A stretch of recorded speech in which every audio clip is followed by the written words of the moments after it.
오늘 우리에게 주신 하나님의 말씀은 사도행전 17장 22절에서 31절의 말씀입니다. 신약성서 218면입니다.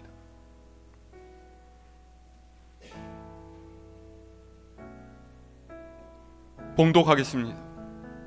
바울이 아레오바고 가운데에 서서 말하되, 아덴 사람들아, 너희를 보니 범사에 종교심이 많도다. 내가 두루다니며 너희가 위하는 것을 보다가 알지 못하는 신에게라고 새긴 단도 보았으니, 그런즉 너희가 알지 못하고 위하는 그것을 내가 너희에게 알게 하리라. 우주와 그 가운데 있는 만물을 지으신 하나님께서는 천지의 주제시니 손으로 지은 전에 계시지 아니하시고, 또 무엇이 부족한 것처럼 사람의 손으로 섬김을 받으시는 것이 아니니, 이는 만민에게 생명과 호흡과 만물을 친히 주시는 이심이라. 인류의 모든 족속을 한 혈통으로 만드사 온 땅에 살게 하시고, 그들의 연대를 정하시며 거주의 경계를 한정하셨으니, 이는 사람으로 혹 하나님을 더듬어 찾아 발견하게 하려 하심이로되, 그는 우리 각 사람에게서 멀리 계시지 아니하도다. 우리가 그를 힘입어 살며 기동하며 존재하느니라. 너희 시인 중 어떤 사람들의 말과 같이 우리가 그의 소생이라 하니, 이와 같이 하나님의 소생이 되었은즉 하나님을 금이나 은이나 돌에다 사람의 기술과 고안으로 새긴 것들과 같이 여길 것이 아니니라. 알지 못하던 시대에는 하나님이 간과하셨거니와, 이제는 어디든지 사람에게 다 명하사 회개하라 하셨으니, 이는 정하신 사람으로 하여금 천하를 공의로 심판한 날을 작정하시고, 이에 그를 죽은 자 가운데서 다시 살리신 것으로 모든 사람에게 믿을 만한 증거를 주셨음이니라 하니라. 아멘. 오늘은 우리 교단에서 정한 5.18 민주화 운동 기념주일입니다. 5.18 민주화 운동, 다른 말로 5.18 광주 민중항쟁이라고도 부르는 이 역사의 발자취는 아마 여러분도 잘 알고 계시리라 생각을 합니다.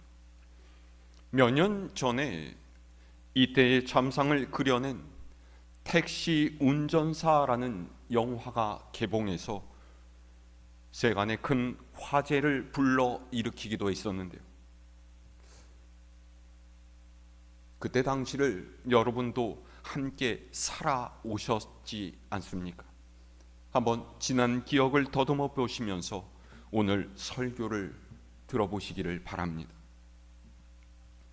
1979년 10월 26일, 당시 대통령이었던 박정희 씨가 살해되고 유신 체제가 붕괴하자 보안사령관이었던 전두환 소장이 이끄는 신군부 세력은 같은 해 12월 12일 박정희의 뒤를 이어 대통령이 된 최규하 씨의 재가도 받지 않고 정승화 육군 참모총장을 강제로 연행하고 군 내부의 주도권을 장악했습니다. 어수선하고 뒤숭숭한 사회 분위기 속에서 국민은 민주화된 나라의 희망을 꿈꾸었었고요, 1968년 체코슬로바키아의 일시적인 민주화를 일컫는 프라하의 봄에 빗댄 서울의 봄이라는 말까지 등장하기도 했었죠. 하지만 비상계엄령과 군부 세력에 대한 규탄 시위가 거세지고 국민의 반발이 심해지자 신군부 세력은 5월 18일 새벽 계엄령을 전국으로 확대하고서 정권 찬탈을 시도합니다.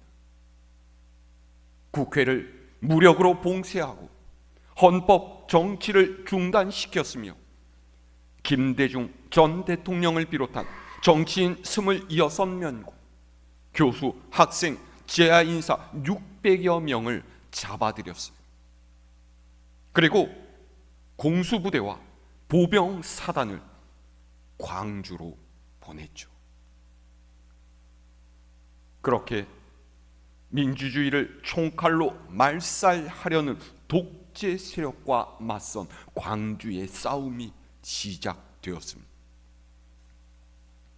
금남로에서, 전남 도청 광장에서, 좁은 골목길에서 광주의 시민들은 곤봉과 칼을 휘두르며 무자비한 폭력을 가하는 군인들과 맞섰고, 결국 군인들은 평범한 시민들을 향해서 총을 쏘기 시작했습니다. 저수지에서 수영하던 소년들을 사격했고요, 화순으로 가던 소형 버스에 총격을 가했고, 헬기까지 동원해서 기관총 사격을 했습니다. 시민들은 빼앗은 총기와 화염병, 돌들로 군인들에게 맞섰지만 중과부적이었어요. 결국 5월 27일 탱크를 앞세운 계엄군이 시내로 진입했고, 새벽 4시 도청에 있던 시민군을 진압함으로써 9일 동안의 치열하고 비극적인 유혈국이 마무리됐습니다. 공식적인 기록으로 군인 23명, 경찰 4명이 사망했고요, 시민은 166명 사망과 179명 실종이라고 되어 있지만은, 그 당시에 항쟁수습대책위원회는 민간인 사망자 500명 이상, 실종은 960명에 달한다라고 주장을 했습니다. 그리고 이것이 끝이 아닙니다. 광주 시민은요, 오랜 시간 동안 폭도로 몰렸고, 지금도 여전히 극우 보수 세력과 가짜 뉴스에 의해서 대한민국을 전복시키려 했던 북한군으로 매도되고 있죠. 군인들을 광주로 보냈던 책임자인 우두머리 2명은 대통령까지 차지했었고, 여러분 뉴스를 보셨겠지만 며칠 전에는 어느 당의 대통령 선거대책위원회에서 폭력적인 광주 진압의 직접적인 명령권자였던 정호용 씨를 상임 고문으로 영입하려다가 반발에 부딪혀 취소하기도 했었죠. 얼마나 기가 막힌 일입니까? 올해로 45년이 되었는데 여전히 광주의 상처는 아물지 않았고, 그때의 진실은 제대로 규명되지 못한 채로 남아있어요. 저는 이때 초등학교도 들어가지 않은 아이였고요, 세상이 뭐 어떻게 돌아가는지도 몰랐습니다. 5.18 민주화운동, 광주 민중항쟁이란 말이 제 삶으로 들어온 것은 대학교 입학 이후였어요. 제가 다녔던 한신대학교 교정에는 뭐 그렇게 크지 않은 돌비석 하나가 서 있는데요, 거기에는 광주 민중항쟁 류동훈 열사 추모비라고 새겨져 있습니다. 류동훈 열사는 한국 신학대학교 신학과에 입학했었던 79학번, 그러니까 제게는 선배님이고요, 그분의 아버지는 광주 신광교회에서 목회를 하셨던 고 류연창 목사님입니다. 계엄령으로 광주의 집에 내려가 있던 류동훈 열사는 시민들과 함께 시위 현장에 있었어요. 도청에서 시신들을 수습하면서 행방불명자 신고 접수를 받고 있던 그를 아버지인 류 목사님이 찾아가서 데리고 왔는데, 그 밤에 나는 이 병든 역사를 위해 갑니다. 한 줌의 제가 된다면 어느 이름 모를 강가에 조용하게 뿌려주십시오. 그런 일기를 써놓고 다음날 집을 나섰어요. 놀란 아버지가 아들을 가로막고 나서자 유동훈 열사가 이렇게 말했답니다. 아버지, 저를 붙잡지 마십시오. 사람들이 무자비한 계엄군에 희생당하고 있는데 왜 당신 아들만 지키려고 하십니까? 아버지, 왜 평소 소신을 버리십니까? 역사가 병들었을 때 누군가 역사를 위해 십자가를 져야만 이 역사가 큰 생명으로 부활한다라고 하셨지 않습니까? 아버지, 저를 붙잡지 마십시오. 그리고 그는 계엄군이 도청을 들이치던 80년 5월 27일 새벽에 20살 나이로 산화했습니다.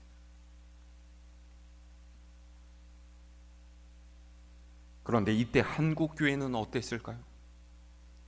광주 시민을 폭도로 몰고 진압하는 데 성공한 전두환 씨가 스스로 별 4개를 달고서 대장 자리에 올라앉은 80년 8월 6일 롯데 호텔에서는 전두환 국보위 위원장을 위한 조찬 기도회가 열렸고 TV로 생중계까지 됐죠. 여기에 그 당시 네로라 하는 목사들이 참석해서 설교하고요, 그를 위해서 기도했어요. 이미 다 돌아가셨지만 여러분들이 한 번쯤은 이름을 들어보았을 만한 분들이죠. 영락교회 한경직 목사, 세문안교회 강신명 목사, CCC 설립자이자 국가조찬 기도회를 시작했던 김준곤 목사, 한국신학대학 총장 조향로 목사, 신촌 성결교회 정진경 목사, 아연 감리교회와 한국기독교교회 협의회 회장이었던 김지길 목사, 한국교계 대표 부흥사 신현균 목사 등등이 이들입니다.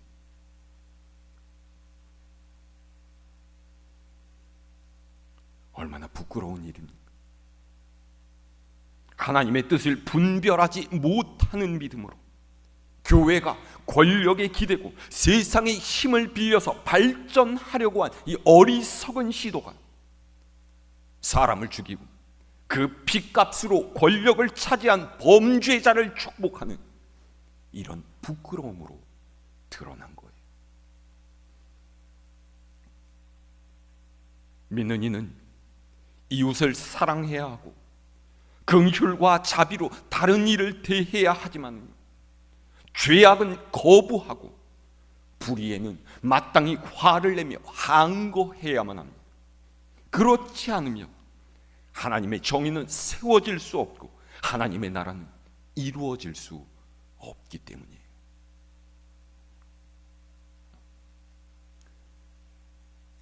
오늘 우리가 읽은 말씀은 아덴 광장인 아크로폴리스 옆 아레오파고 언덕에서 사도 바울이 전한 설교입니다. 아덴, 그러니까 아테네는 그리스의 수도로 헬라 문화와 철학의 중심지였죠. 그런데 여기 도착한 바울은요, 몹시 화가 났어요. 오늘 말씀이 16절은요 이렇게 되어 있습니다. 바울이 아덴에서 그들을 기다리다가 그 성에 우상이 가득한 것을 보고 마음에 격분하여. 바울이 화가 났습니다. 보통 화가 난 것이 아니라 격분했어요. 왜요? 아덴 사람들의 철학과 사상이 잘못되어서가 아닙니다. 그들의 신앙이 잘못되어 있었기 때문이죠.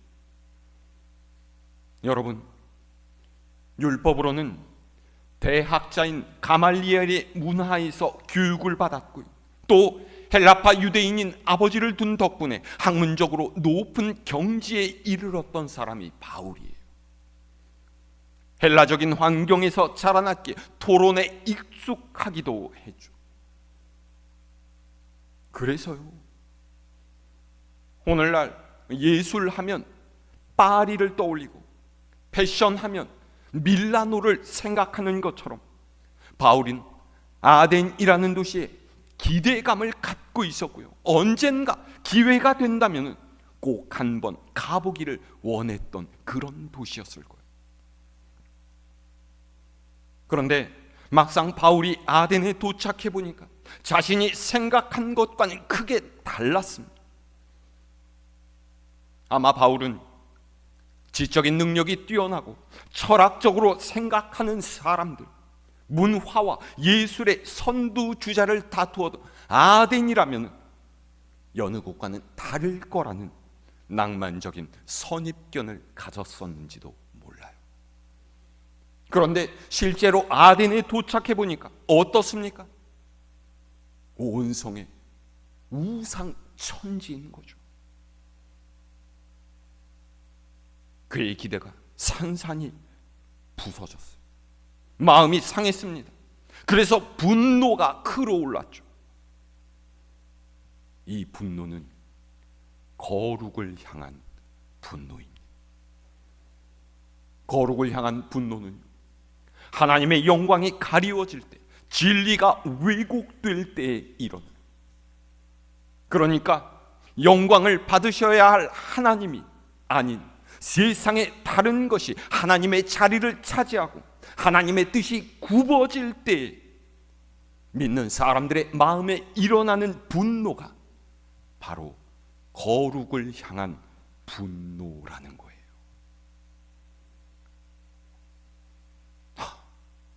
이렇게 똑똑하다는 이들이, 이렇게 많이 배웠다는 이들이 어떻게 돌과 나무로 사람이 만들어 놓은 형상에 불과한 우상을 떠받들고 살 수가 있지?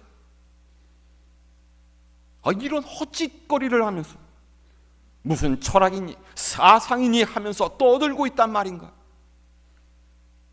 세상을 다스리시는 이가 하나님이십니다.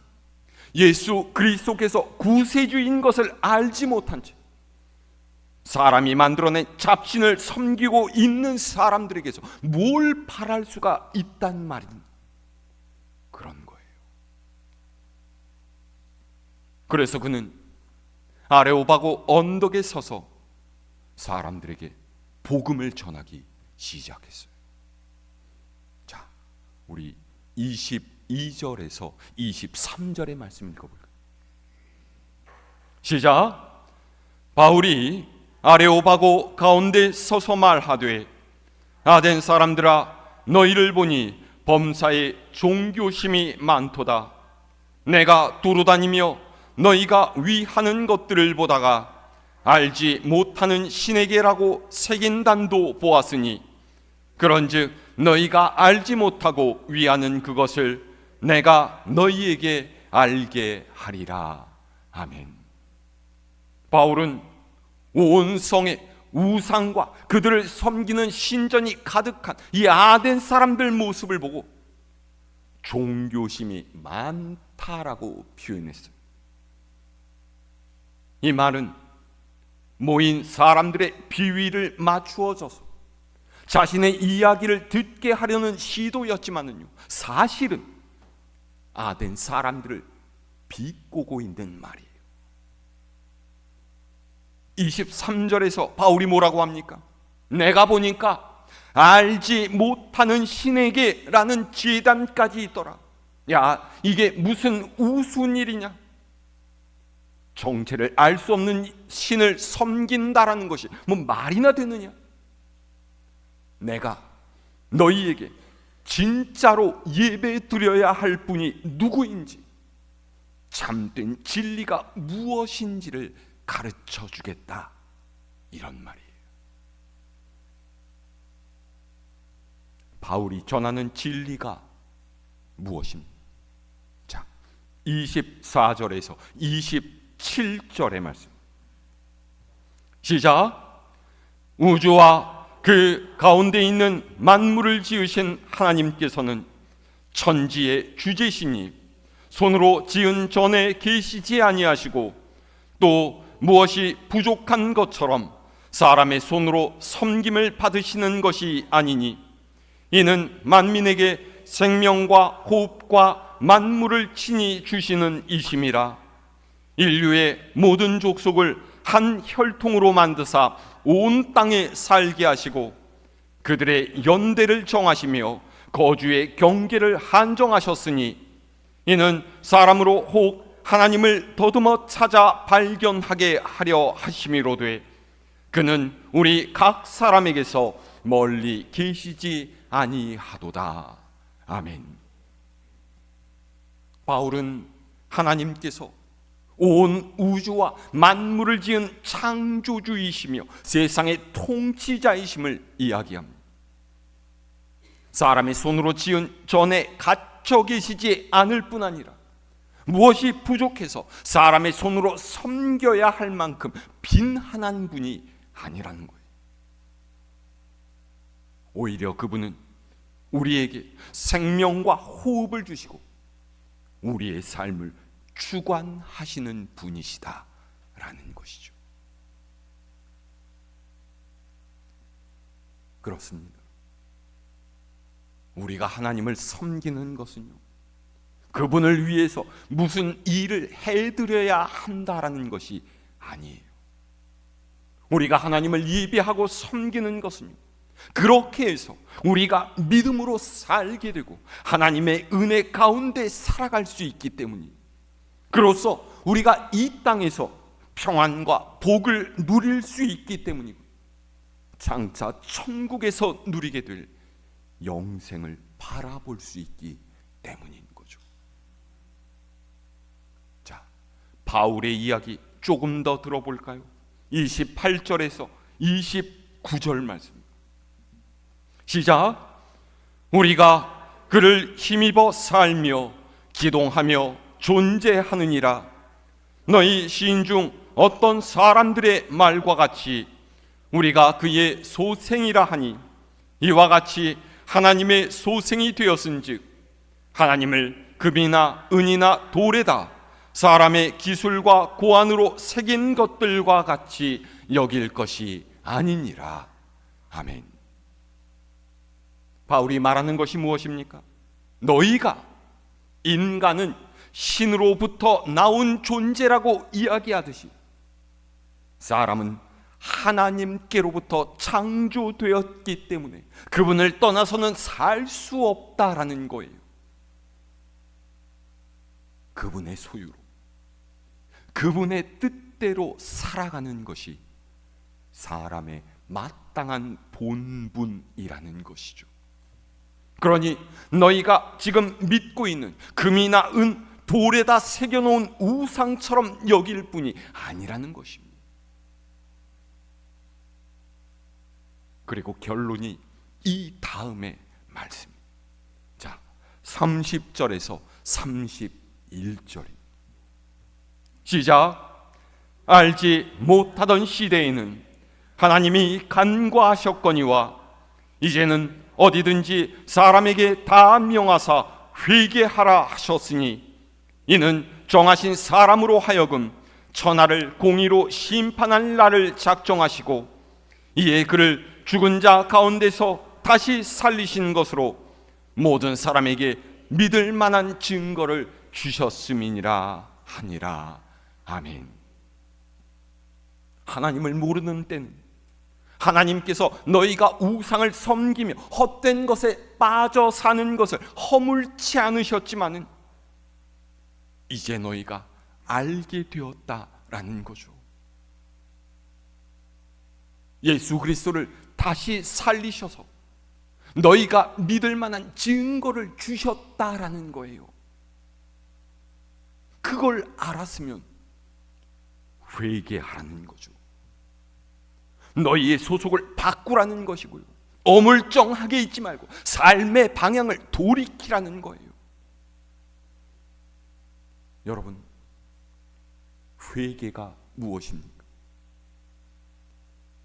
복음을 듣고서 내 삶이 잘못되었구나, 내가 가는 방향이 틀렸구나, 세상이 사단 마귀의 통치 아래에 있는데 내가 아무런 생각 없이 죄의 종이 되어서 살고 있었구나, 마귀가 시키는 대로 살고 있었구나, 나야말로 하나님의 도우심이, 하나님의 사랑과 격려가 필요한 존재로구나, 이걸 깨닫고 돌이키는 것이 회개 아닙니까? 우리 모두는 이 복음을 듣고 하나님께로 돌이킨 사람들이 아닙니까? 여러분, 삶의 방향을 바꾸시지 않았습니까? 새로운 인생으로 태어나지 않으셨어요? 만약 그렇지 않다면 우리는 심각하게 우리 스스로를 돌아보면서 고민해야만 합니다.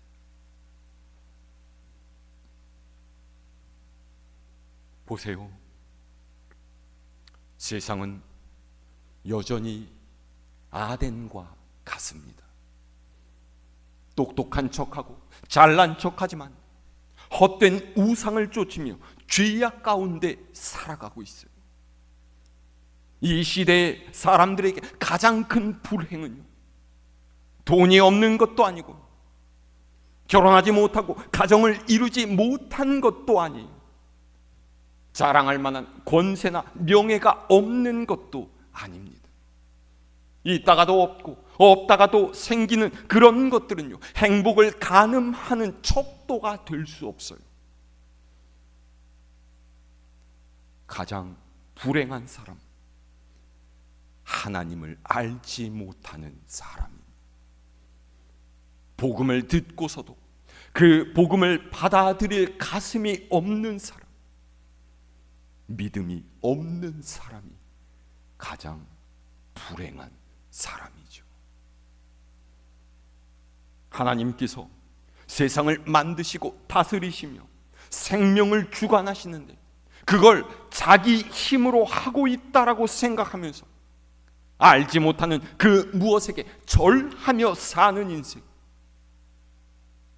그 인생이 불행하고 불쌍한 인생 아니겠습니까? 그런 이들을 보며 우리가 어떻게 해야 합니까? 너희는 회개하고 하나님께로 돌아서라고 말해야 되지 않겠어요? 악한 폭력에 맞서서 결연히 싸웠던 80년 광주의 사람들처럼 우리도 이 시대의 악함 앞에서 거룩한 분노로 일어서야 되지 않겠습니까? 세상의 주인이신 하나님을 섬기는 사람, 이렇게 산다라고 우리의 삶으로 보여주어야 되지 않겠습니까?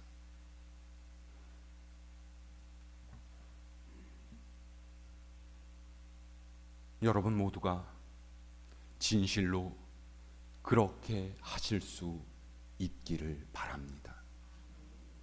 하나님께서 이를 위해서 우리를 부르신 줄 믿으시기를 바랍니다. 이 한 주간도 어지러운 세상 속에 정의와 평화, 참 진리를 일구어 가시는 하나님의 좋은 도구로 쓰임받는 우리 갈보리 교회 모든 교우님들 될 수 있기를 우리 주님의 이름으로 축원합니다.